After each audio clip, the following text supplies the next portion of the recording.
स्वाध्यायः परमः। Doctor Baba Saheb Ambedkar open university.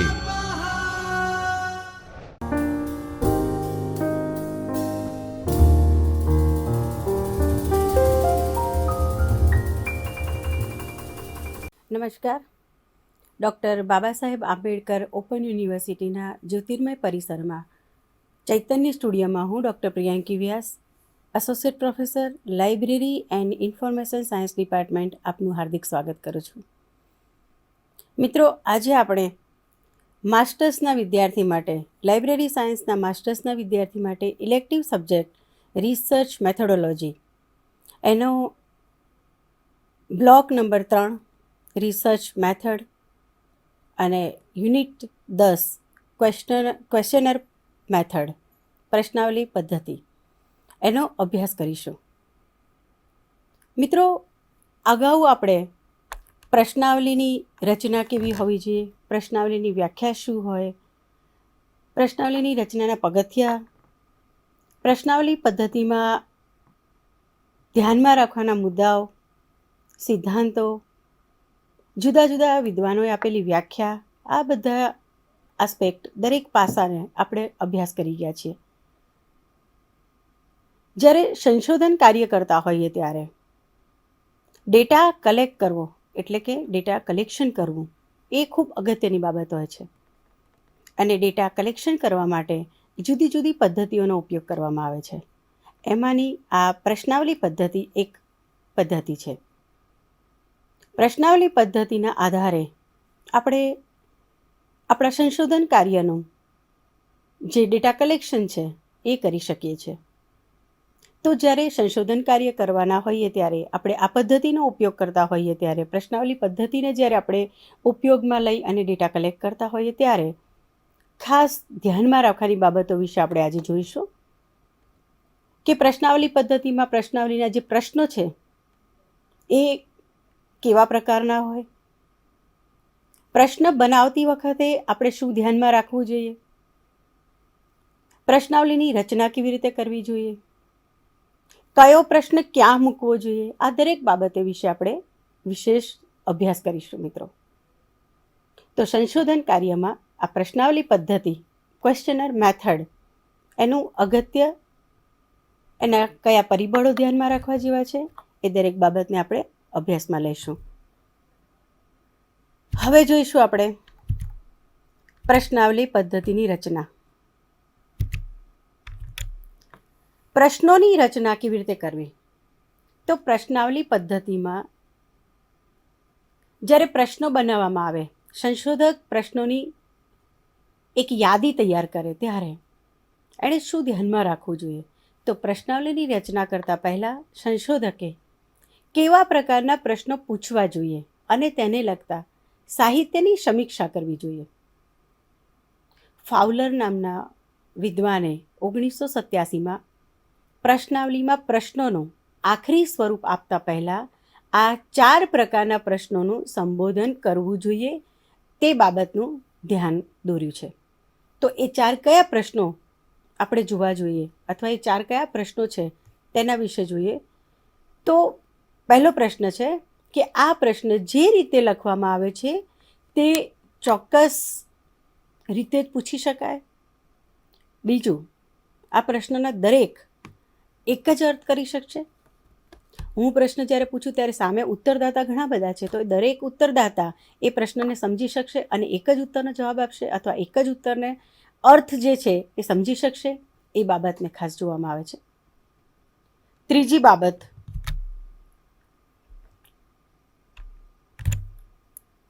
પ્રશ્નનો દરેક જવાબ લોકો આપી શકશે, એટલે જેટલા પ્રશ્નો પૂછ્યા છે દરેક પ્રશ્નનો જવાબ આપી શકશે. અને ચોથું છે, આ પ્રશ્નના જવાબ આપવા અથવા તો માહિતી ડેટા એકત્રીકરણ કરવા માટે જે પ્રક્રિયા ઉત્તરદાતાની સંમતિ દર્શાવશે એટલે આ 4 પ્રશ્નો મેઇન સંબોધન જે છે એના આધારે તમે પ્રશ્નોની રચના કરવી જોઈએ, કારણ કે તમે જે ક્વેશ્ચન પૂછો છો, જે પ્રશ્ન પૂછો છો એ પ્રશ્ન કેવો હોય, લોકો સમજી શકે એવો હોવો જોઈએ, લોકો એનો જવાબ આપે એવો હોવો જોઈએ. ડેટા જ્યારે આપણે એકત્રિત કરતા હોઈએ ત્યારે આપણને દરેક ઉત્તરદાતા એ પ્રશ્નનો જવાબ આપે તે બાબતનું ખાસ ધ્યાન રાખતો હોવો જોઈએ. પરિભાષા અને વ્યવસાય ભાષા સુસંગત પ્રતિભાવ પ્રાપ્ત કરવામાં મહત્વની ભૂમિકા ભજવે છે. પોલ બર્ટન એ આ પ્રશ્નના ઉકેલ અને સુસંગત ટેકનિક પદોનો ઉપયોગ માટે પ્રશ્નાવલીનું પૂર્વ પરીક્ષણ આવશ્યક હોવાનું સૂચવે છે. બંધ અંતવાળા પ્રશ્નો તૈયાર કરતી વખતે સંશોધકે નકારાત્મક જવાબ જેવા કે not sure, not at all, do not know વગેરેનો સમાવેશ કરવો કે કેમ તે નક્કી કરવું જોઈએ. બંધ અંતવાળા પ્રશ્નોમાં નકારાત્મક વિકલ્પોનો સમાવેશ કરવા સલાહ આપવામાં આવે છે. મિત્રો, જ્યારે આપણે આપણી આ પ્રશ્નાવલી બનાવતા હોઈએ, આપણા સંશોધન કાર્ય માટેની જે પ્રશ્નાવલી બનાવતા હોઈએ ત્યારે એક વખત આખી પ્રશ્નાવલી તૈયાર થયા પછી એનું પૂર્વ પરીક્ષણ કરવું જોઈએ. એ પ્રશ્નાવલીને એના દરેક જવાબને ભરવાની કોશિશ કરવી જોઈએ, અથવા કોઈ એક વર્ગ ઉપર એ એક પૂર્વ પરીક્ષણ તરીકે એને મૂકવી જોઈએ, જેથી કરીને તમે જે પ્રશ્નો પૂછ્યા છે ઉત્તરદાતા સમજી શક્યો છે કે નહીં, અથવા તમારે જે ડેટા જોઈએ છે, તમે જે ડેટા કલેક્શન કરવા માટે આ સંશોધન કાર્ય કરી રહ્યા છો અને એમાં પ્રશ્નાવલી બનાવી છે તે પ્રશ્નાવલી ખરેખર એમાં સાર્થક સ્વરૂપે યોગ્ય છે કે નહીં, એ તમને આ બાબત ઉપરથી પૂર્વ પરીક્ષણ કરવાથી ખાસ સમજાઈ શકાય છે. જ્યાં પ્રશ્ન ન સમજાઈ શકાય એવો તેવો હોય તો ત્યાં તમે એને ચેન્જીસ કરી શકો છો. ઉત્તરદાતા સરળતાથી સમજી શકે તેવો પ્રશ્ન આપણે એડ કરી શકીએ, અથવા પ્રશ્નને એવી રીતે સરળ ભાષામાં પણ મૂકી શકીએ છીએ. એટલે ખાસ આપણે જ્યારે આપણી પ્રશ્નાવલી તૈયાર થાય એટલે એને એક વખત પૂર્વ પરીક્ષણ કરવું ખૂબ જરૂરી બાબત છે. બંધ અંતવાળા પ્રશ્નો તૈયાર કરતી વખતે સંશોધકે નકારાત્મક જવાબ, મિત્રો બંધ અંતવાળા એટલે આપણે જ્યારે શોર્ટમાં એટલે ટીક કરવાનું હોય કે એવું હોય ત્યારે ખાસ ધ્યાનમાં રાખવા બાબતની અહીં આગળ એક બાબત સમજાવી છે કે નકારાત્મક પ્રશ્નો જ્યારે મૂકતા હોય ત્યારે એવા વિકલ્પોને આપણે અહીં આગળ વ્યવસ્થિત રીતે સમજાય તેવી બાબતમાં મૂકવા જોઈએ. સંવેદનાત્મક પ્રશ્નોનો પણ અહીંયા સમાવેશ કરવો ન જોઈએ. વિરોધાભાસી, લાગણીશીલ શબ્દોની પસંદગીમાં કાળજી અવશ્ય લેવી જોઈએ. શબ્દોની પસંદગી એવી હોવી જોઈએ જે ઉત્તરદાતા પક્ષે જવાબ આપવાની તૈયારી વધે, અથવા તો તે જ રીતે તે પ્રશ્નો માટે પ્રતિભાવનો દર વધે અને ઉચ્ચ કક્ષાની વ્યવસાય ભાષા દ્વિધાત્મક શબ્દો, દ્વિઅર્થી શબ્દોનું અવરોધનું કારણ છે. મિત્રો, જ્યારે પ્રશ્નાવલી આપણે તૈયાર કરી હોય ત્યારે પ્રશ્નાવલીની અંદર જે શબ્દો છે, જે ભાષા છે એ એકદમ સિમ્પલ અને સરળ હોવી જોઈએ, જેથી કરીને ઉત્તરદાતા એ પ્રશ્નને સમજી અને વધારેમાં વધારે એ પ્રશ્નોનો જવાબ આપી શકે.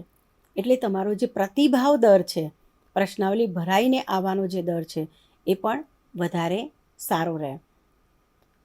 ઉચ્ચ કક્ષાની ભાષા એટલે કે બહુ આમ આર્ટિસ્ટિક ભાષામાં પણ સમજાય એવી ભાષામાં અને યોગ્ય શબ્દોમાં તમારે પ્રશ્નાવલી બનાવવી જોઈએ. ત્યારબાદ હવે મિત્રો આપણે જોઈએ તો પ્રશ્નોનો ક્રમ કેવો હોવો જોઈએ. આ ભાષા આપણે સમજ્યા કે શબ્દો કેવા મૂકવા જોઈએ, પ્રશ્નાવલીના પ્રશ્નો કેવા હોવા જોઈએ, પણ જે પ્રશ્ન તૈયાર કર્યા એ પ્રશ્નને કયા ક્રમમાં ગોઠવવા જોઈએ. હવે એ બાબત વિશે થોડું જોઈએ તો પ્રશ્નાવલીનો ક્રમ, પ્રશ્નાવલીમાં પ્રશ્નો તાર્કિક ક્રમમાં ગોઠવવા અથવા સમૂહ પાડવા જોઈએ. પ્રશ્નો એવી રીતે ગોઠવવા જોઈએ કે ઉત્તરદાતાના દુર્લભ ન બને, ઉત્તરદાતા સરળતાથી એ પ્રશ્નનો જવાબ આપી શકે અને જવાબ આપવા, પ્રતિભાવ આપવામાં તેને એકદમ સરળતા રહે. પ્રશ્નાવલીની શરૂઆત સામાન્ય પરંતુ સુસંગત પ્રશ્નોથી કરવી જોઈએ. ત્યારબાદ વિશિષ્ટ પ્રશ્નો તરફ જવું જોઈએ અને કોઈ પણ વ્યક્તિ પ્રશ્નાવલીને 3 ભાગમાં વહેંચી શકે છે. એટલે આપણે પહેલાં સમજાવ્યું એ પ્રમાણે તો સરળતા એક તો હોવી જોઈએ અને પહેલાં એકદમ સામાન્ય પ્રશ્નોથી શરૂઆત થવી જોઈએ, પછી વિશિષ્ટ પ્રશ્નો ઉપર જવું જોઈએ. એટલે અહીંયા જે 3 ભાગની બાબતની વાત કરી છે ત્યાં પહેલા ભાગને આપણે આરંભ ભાગ કહીએ છીએ, બીજા ભાગને આપણે મધ્ય ભાગ કહીએ છીએ અને ત્રીજા ભાગને આપણે અંતભાગ, એમ ત્રણ ભાગમાં આપણે એને વહેંચી શકીએ છીએ. આરંભ ભાગમાં ઉપભોક્તાઓની વ્યક્તિગત માહિતી મૂકવામાં આવે છે. એટલે આ જે 3 ભાગ મુખ્ય છે, એ મુખ્ય 3 ભાગના આધારે આપણે પ્રશ્નાવલીના પ્રશ્નોનો ક્રમ ગોઠવવો જોઈએ. જ્યારે પ્રશ્નાવલીની શરૂઆત થાય ત્યારે ઉત્તરદાતાની પોતાનું નામ, વ્યવસાયિક લેવલે શું ડેઝિગ્નેશન છે, કઈ કોલેજ છે, કઈ યુનિવર્સિટી છે, આવા સામાન્ય પ્રશ્નોથી શરૂઆત થવી જોઈએ. એને આપણે આરંભ ભાગ કહીએ છીએ. મધ્ય ભાગની અંદર આપણે જે વિષયમાં સંશોધન કરી રહ્યા છે, જે સંશોધકનો મુદ્દો છે, સંશોધન કાર્ય જેમાં કરી રહ્યા છે, એના વિશિષ્ટ પ્રશ્નોને આપણે મધ્ય ભાગમાં મૂકી શકીએ છીએ. અને અંત ભાગમાં આપણે એમને ખુલ્લો મંચ આપીએ, એટલે કે એ પોતાના વિચારો મૂકી શકે એવા પ્રશ્નો મૂકવા જોઈએ. આરંભ ભાગમાં ઉપભોક્તાની વ્યક્તિગત ડેટાના પ્રશ્નો હોય અને પ્રશ્નો વસ્તી વિષયક ડેટા કક્ષામાં આવી શકે. અગાઉ મેં જેમ જણાવ્યું તેમ કે તેમનું નામ, જ્ઞાતિ, લાયકાત, સંસ્થા, ડેઝિગ્નેશન, કઈ કોલેજ, કેટલા વર્ષનો અનુભવ, આવી બધી એકદમ સામાન્ય ભાષા, વ્યક્તિગત પ્રશ્નો સામાન્ય ભાષામાં મૂકવા જોઈએ. મધ્ય ભાગમાં સંશોધન સર્વેને લગતા સીધા પ્રશ્નોનો સમાવેશ કરવામાં આવે છે.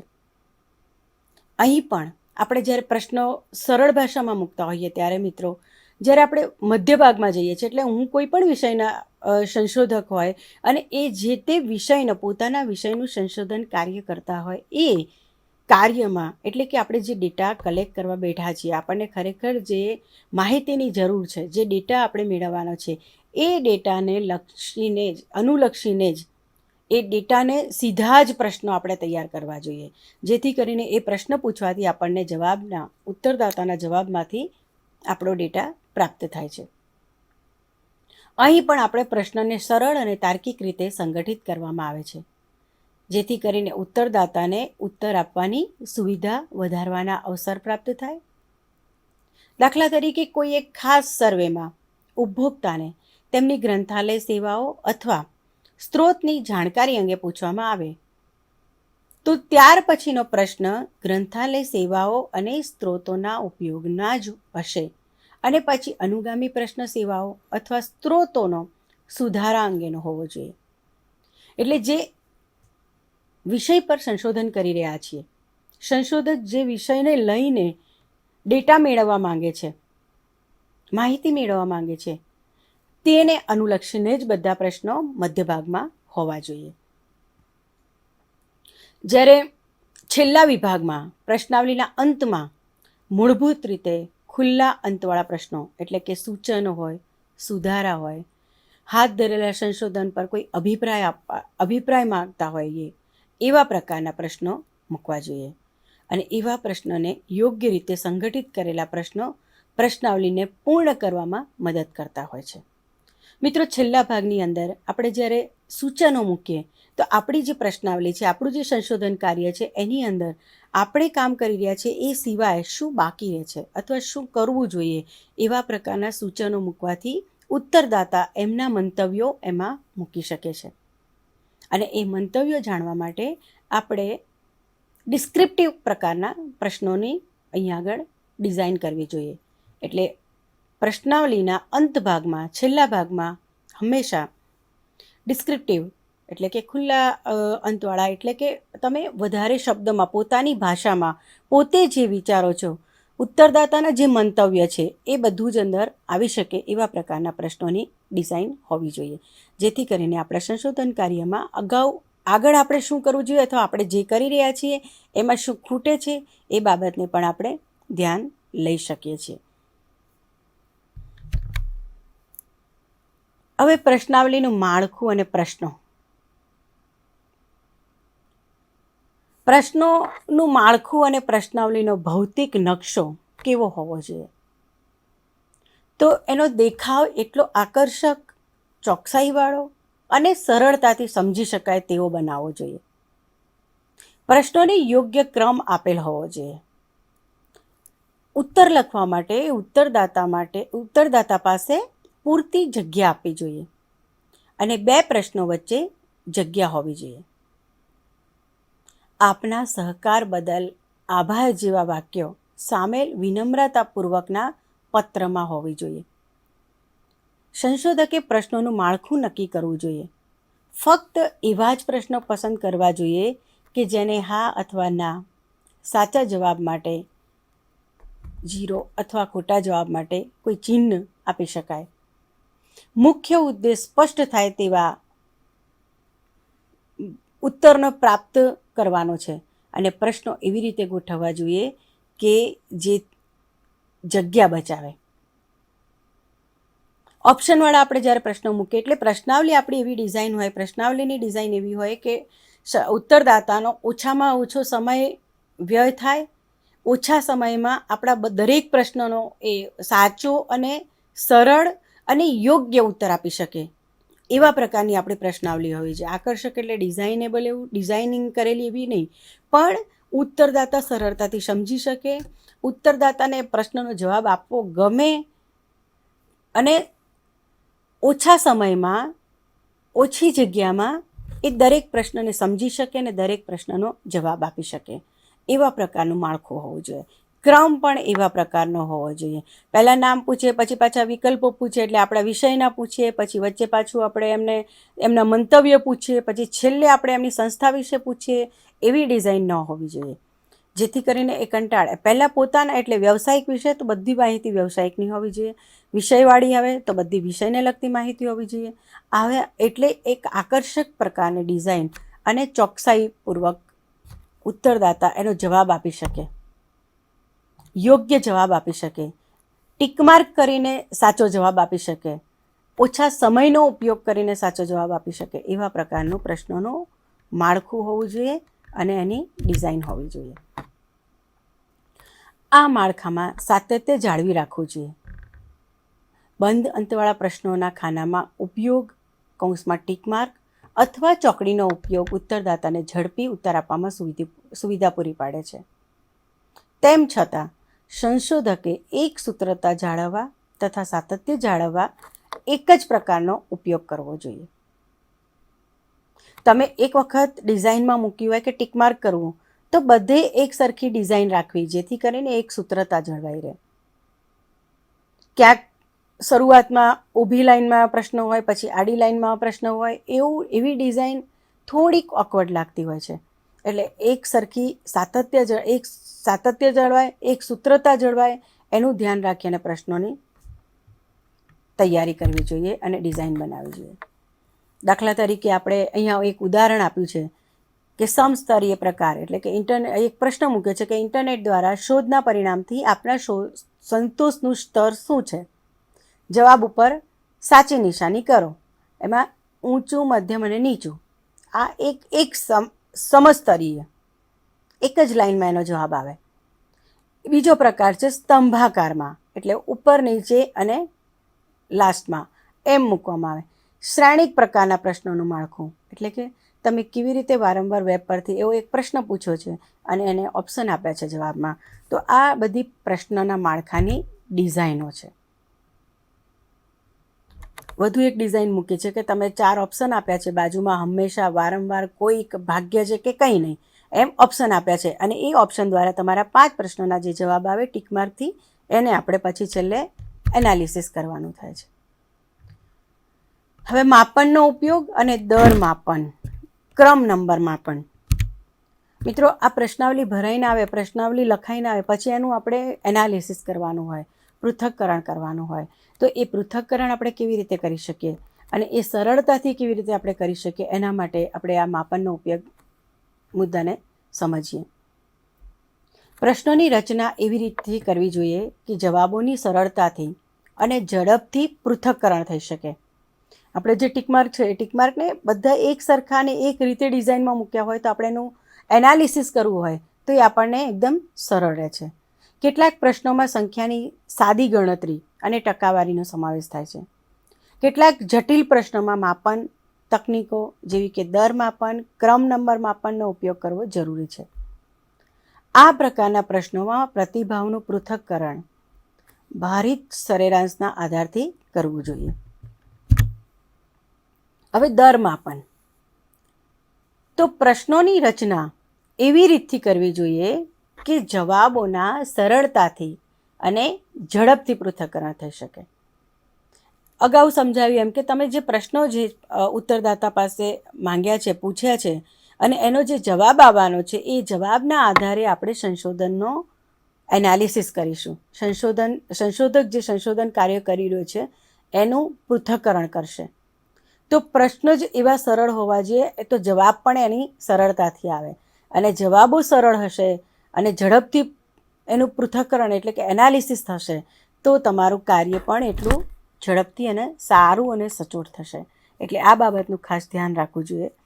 કેટલાક પ્રશ્નોમાં સંખ્યાની સાદી ગણતરી અને ટકાવારીનો સમાવેશ થાય છે. કેટલાક જટિલ પ્રશ્નો પૂછવામાં આવે છે અને એ પ્રશ્નોનો પણ અહીં આગળ સારી રીતે અને સાચો જવાબ આવે એ બાબતનું ધ્યાન આપવાનું અને દર માપન, ક્રમ નંબર માપનનો ઉપયોગ કરવો જોઈએ. આ પ્રકારના પ્રશ્નોમાં પ્રતિભાવનું પૃથક્કરણ આપણે સરેરાશના આધારથી કરવું જોઈએ. દર માપન એ માપન માટેનું સાધન છે, જે માટે અવલોકન કરતા વસ્તુને જુદી જુદી કક્ષાએ અથવા સાતત્ય દર નિર્ધારિત કરે છે. કદાચ માપન માટે આ સૌથી વધુ ઉપયોગમાં લેવાતું સાધન છે. તેનો સરળ અને જલ્દી ઉપયોગ કરી શકાય તે ઓછું ખર્ચાળ છે. તેમ છતાં તેની સાતત્યતા તરફ પૂર્વગ્રહ દોષને કારણે પ્રામાણ્યતાનો તેમાં અભાવ હોય છે. જો તેનો ઉપયોગ જ્ઞાન, કૌશલ્ય અને કાળજીપૂર્વક કરવામાં આવે તો દર માપન એ માપન માટેના મૂલ્યવાન સાધન પુરવાર થઈ શકે છે. કૃષ્ણકુમારજી 1992માં દર માપનના કેટલાક પ્રકારનો હોઈ શકે અને સૌથી સામાન્ય પ્રશ્નોનું પૂર્વ સાંકેતિકરણ કરવાનું એક સાદું સ્વરૂપ છે એવું આપણને અહીં આગળ સમજાવે છે. દાખલા તરીકે ઉદાહરણ આપણે જોઈએ તો તમારા સંશોધન ક્ષેત્ર માટે તમારી જરૂરિયાતને પહોંચી વળવા માટે તમે જે ગ્રંથાલયનો ઉપયોગ કરો છો તેનો ગ્રંથ સંગ્રહ પર્યાપ્ત છે? યોગ્ય જવાબ સામે સાચાની નિશાની માર્ક કરો. મિત્ર, આ પ્રશ્ન છે. હવે આ પ્રશ્નની સામે તમે આ નીચે ઓપ્શન આપ્યા છે: ઉત્તમ, ઘણો પર્યાપ્ત, પર્યાપ્ત, અપર્યાપ્ત અને નબળો. એમ 5 પ્રકારના ઓપ્શન મૂક્યા છે. એ ઓપ્શનને તમે ટીક માર્ક કરો. તો આ કક્ષાઓની સંખ્યા જવાબોને પ્રસારમાનને અસર કરે છે. વિવિધ વિધાનો સાથે સંમતિની માત્રાને જુદી પાડવી શાબ્દિક રજૂઆતમાં વૈવિધ્યતા માપનનો ઉપયોગ કરી શકાય છે. ઉપરના પ્રતિભાવને 5, 4, 3, 2 અને 1 એમ ભાર સંખ્યાત્મક પૃથ્થકરણના તબક્કે આપી શકાય. સંખ્યાત્મક દર માપનની રચના અને ઉપયોગ કરવો એ સરળ છે. આંકડાશાસ્ત્રીય પૃથ્થકરણનો હેતુ માટે સંખ્યાઓ સીધી રીતે ઉપયોગ કરી શકાય છે. પ્રતિભાવને 5 બિંદુ માપન માટે 5, 4, 3, 2 અને 1 અથવા 4, 3, 2, 1, 0 એવી રીતે આપણે મૂકી શકીએ છીએ. અને ત્રિબિંદુ માપનમાં પણ 2 અને 1 ભાર આપવામાં આવે છે. તો આ માપનના દર વિશેની બાબતની વાત કરી મિત્રો. આ એનું એક્ઝામ્પલ એક આપ્યું છે. એ એક્ઝામ્પલને તમે ધ્યાનમાં રાખીને પ્રશ્નાવલીના પ્રશ્નો તૈયાર કરો તો તમારું જે સંશોધન કાર્ય છે એમાં જવાબ જે આવે છે એનું એનાલિસિસ કરવામાં તમને સરળતા રહે છે. આ બીજું એક્ઝામ્પલ છે એક ત્રિબિંદુ ક્રમ માપનનું અને પંચબિંદુ ક્રમ માપનનું. કેવી રીતે 3 બિંદુ એટલે વધુ, મધ્યમ અને ઓછું એવા તમે ઓપ્શન આપી શકો છો. પંચબિંદુ ક્રમમાં 5 પ્રકારના ઓપ્શન આપો: વારંવાર, ઘણીવાર, કોઈકવાર, ભાગ્યે જ, ઓછું. એટલે તમને તમારો જે જવાબની જે માત્રા છે એ તમે આના ઉપરથી સરળતાથી સમજી શકો છો અને એનાલિસિસ કરી શકો છો. ક્રમ નંબર માપન. પ્રશ્નાવલીમાં દર માપન માટે બીજો ક્રમ નંબર માપનનો ઉપયોગ કરવામાં આવે છે અને તે સરળ છે. માપનનું સૌથી વધુ ઉપયોગી સ્વરૂપ છે. અહીં ઉત્તરદાતા આપેલ બાબતોની યાદીને પસંદગીના ક્રમ આપે છે: 1, 2, 3, 4, 5. આ પદ્ધતિ ઉત્તરદાતા પક્ષે તેમજ સંશોધક પક્ષે ખાસ કરીને ઘણી બધી બાબતોનો સમાવેશ થતો હોય ત્યારે સમય અને પ્રયત્નોની બાબતમાં વધુ કરકસરયુક્ત છે. દાખલા તરીકે તમે કોઈ એક પ્રશ્ન મૂક્યો, તમારા સંશોધનમાં એકમ ઉપરના ડેટા સ્ત્રોતો જે ગ્રંથાલયમાં હોય તે શોધી અને તેના માટે કઈ કઈ પદ્ધતિ અપનાવશો, તો તમારી પસંદગીમાં 1, 2, 3, 4, 5 એમ ઉપયોગ તમે દર્શાવો, એટલે ક્રમ આપો. અહીંયા મેં એક એક્ઝામ્પલ મૂક્યું છે કે એક બાજુ પદ્ધતિ છે અને એક બાજુ પસંદગીનો ક્રમ છે. પદ્ધતિમાં ગ્રંથપાલની સલાહ લેવી, ગ્રંથાલય કર્મચારીઓની સલાહ લેવી, વિષય વાङ्મય સૂચિઓ જોવી, વિષયની સૂચિ જોવી, અથવા તો આપણા જે રેકમાં પુસ્તકો છે એના ઉપર ડાયરેક્ટ શોધ કરવી. તો આપણે લાઇબ્રેરીમાં જ્યારે પુસ્તક લેવા જઈએ, ગ્રંથાલયનો ઉપયોગ કરીને આપણે જ્યારે માહિતી મેળવવા જતા હોઈએ ત્યારે આપણે કઈ પસંદગી આપણને સરળ રહેશે એ અંગે અહીંયા પ્રશ્ન પૂછવામાં આવે છે. તો તમે અહીંયા આગળ તમારી પસંદગીનો ક્રમ દર્શાવી શકો. તમે સૌથી સહેલી એટલે તમને માહિતી મેળવવા માટે સૌથી સરળ બાબત એવી લાગતી હોય કે તમે ત્યાં જઈ અને સીધી તમારી વિષયની સૂચિ જુઓ. ઓપેકમાં જઈને તમે સર્ચ કરતા હો તો આપણે ત્યાં એને પહેલો નંબર આપી શકીએ, બીજામાં વાङ्મય સૂચિમાં બીજો આપીએ, ત્રીજામાં આપણે ગ્રંથપાલની સલાહ લેતા હોય તો ત્રીજો ગ્રંથપાલને આપીએ, ચોથામાં આપણે કર્મચારીની સલાહ લેતા હોય તો ચોથો આપીએ, અને છેલ્લે આપણે જાતે જઈને જે શોધતા હોય, ફલક પર જઈને શોધતા હોય એને 5 નંબર આપીએ. તો આ ક્રમના જવાબના એટલે ક્રમ જે આવે ઉત્તરદાતાનો એ ક્રમના આધારે આ પદ્ધતિમાં આ ગ્રંથાલયમાં વાંચન માટે કઈ પદ્ધતિ વધુ સારી છે અને કઈ પદ્ધતિથી લોકો માહિતી સુધી પહોંચે છે એનો જવાબ આપણને પ્રાપ્ત થાય છે. એટલે મિત્રો આપણે અહીં આગળ આ આપણા જે પ્રશ્નાવલી પદ્ધતિ છે એની અંદર પ્રશ્નો ક્યાં મૂકવા, પ્રશ્નો કેવા બનાવવા, પ્રશ્નો કઈ રીતે ઉપયોગમાં લેવા, પ્રશ્નો બનાવતા હોય ત્યારે ઉત્તરદાતાને ધ્યાનમાં રાખીને પ્રશ્ન કેવી રીતે સરળ કરવો, આપણે જે જવાબ જોઈએ છે એટલે જે માહિતી જોઈએ છે, જે ડેટા કલેક્ટ કરવા બેઠા છીએ એ ડેટા કલેક્શન કરવા માટે કેવા પ્રકારના સરળ અને એક્ઝેક્ટ માહિતી મેળવાય એવા પ્રશ્નો આપણે તૈયાર કરવા જોઈએ. પ્રશ્નની ક્રમ નક્કી કરવો જોઈએ, કયા ક્રમમાં ક્યાં કયો પ્રશ્ન મૂકીશું. આ દરેક બાબતને આપણે અહીંયા આગળ સરળતાથી સમજ્યા છીએ.